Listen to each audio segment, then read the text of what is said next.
ভোগের উমা মোচা আজ শেয়ার করছি। বহু পুরনো একটি রান্না। আমরা ছোটোবেলায় যখন মামাবাড়িতে থাকতাম তখন এই রান্নাটি আমার দিদিমা করতো। আমাদের বাড়ি কোনো পুজো হলে ঠাকুরকে ভোগ নিবেদন করলে এই রান্না করা হতো। সেটা লুচির সাথেও দেয়া হতো, অন্নভোগের সাথেও দেয়া হতো, পোলাওয়ের সাথেও দেয়া হতো। সেই ৮০-৯০ বছর আগের পুরনো উমা মোচা আমি আজ শেয়ার করছি। কী কী লাগছে দেখো। এখানে মোচার ভেতরের অংশ সেদ্ধ করা আছে, মটরশুঁটি, কাঁচা লঙ্কা আর এই যে ছানা নিয়ে রেখেছি।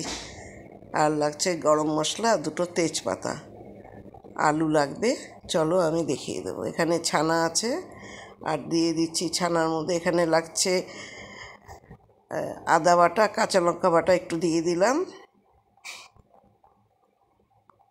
আর দিয়ে দিয়েছি 1 চামচ ময়দা দিয়ে দিলাম বাইন্ডিংয়ের জন্য।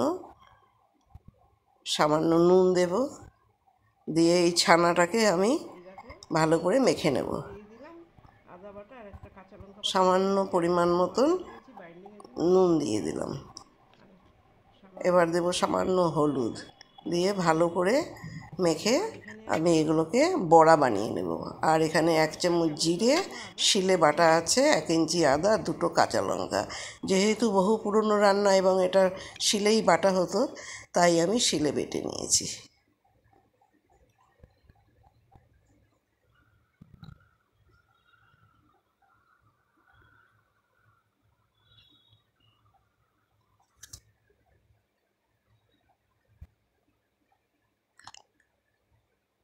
আদা, জিরে আর কাঁচা লঙ্কা বাটা আছে।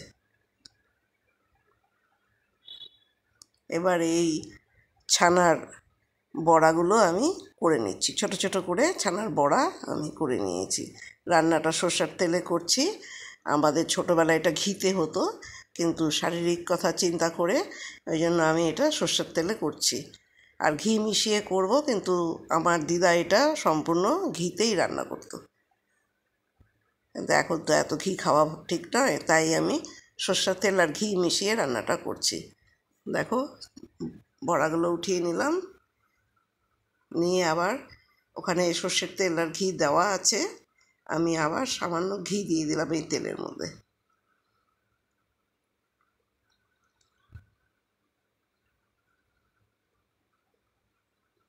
দিলাম 2টো তেজপাতা,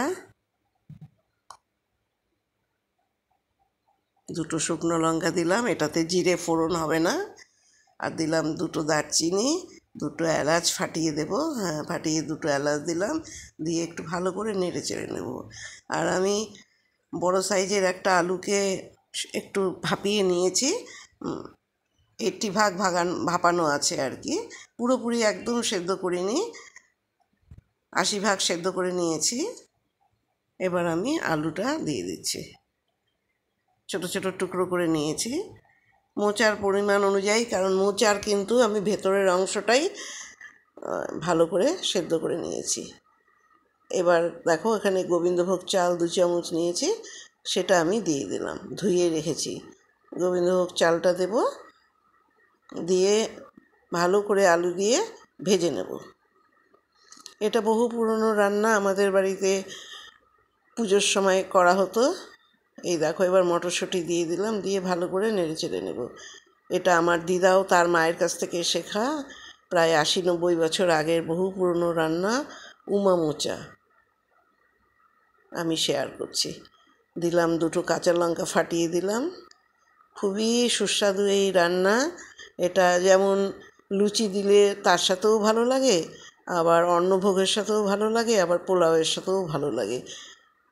দিলাম পরিমাণ মতো নুন, দিয়ে একটু নেড়ে চেড়ে নেব, কেননা আলুটা কিন্তু আমার 80% সেদ্ধ করাই আছে।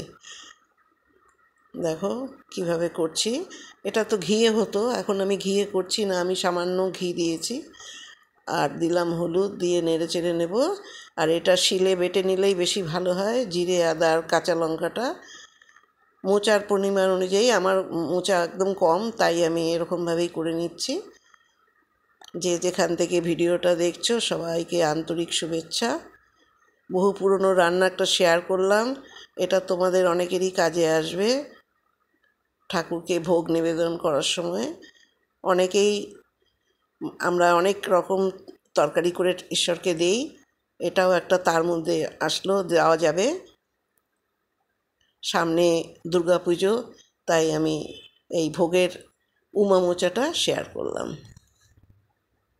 এখানে জিরে, আদা আর কাঁচা লঙ্কা বাটা আছে, সেটাও দিয়েও ভালো করে নেড়ে চেড়ে নেব। এটা যে সব সময় অন্নভোগের সাথেও ভালো লাগে তা নয়, এটা পোলাও দিলে তার সাথেও খাওয়া যাবে, আবার লুচির সাথেও খুব ভালো লাগে। আবার দুধ দিয়ে দিয়ে আমি রান্নাটা কষাবো, এটাতে কোনো জল পড়বে না। রান্নাটা ভালো করে আমি যেভাবে ছোটোবেলায় দেখেছি আমার দিদাকে করতে, আমি কিন্তু ঠিক সেইভাবেই শেয়ার করলাম। উপাদেয় একটি ভোগের উমামোচা আমি শেয়ার করছি। সামনে যেহেতু দুর্গাপুজো, লক্ষ্মী পুজো, কালী পুজো, অনেক রকম আমাদের সামনে পুজো আসছে, উৎসব, ঈশ্বরকে এইভাবে ভোগ নিবেদন করা যাবে। দেখো, এবার এই যে মোচার ভেতরের অংশটা, বাইরেরগুলো কিন্তু আমি দেবো না, ভেতরের অংশ সামান্য আমি নিয়ে সেদ্ধ করে, ভালো করে সেদ্ধ করে চটকে রেখেছিলাম। পুরো মোচা দেখাতে গেলে কিন্তু ভিডিও অনেক বড় হয়ে যাবে, ওই জন্য আমি পুরোটা দেখাইনি। এই যে ভেতরের অংশটা দিয়ে করলাম। আর আলুটা অবশ্যই একটু সেদ্ধ করে নিও, তাহলে ভালো হয়। আর মিষ্টিটা যে যেরকম খাবে, এটা একটু মিষ্টি মিষ্টি হয়, চিনিটা আমি দিয়ে দিলাম, আমি আমার 1 চামচ মতন দিলাম।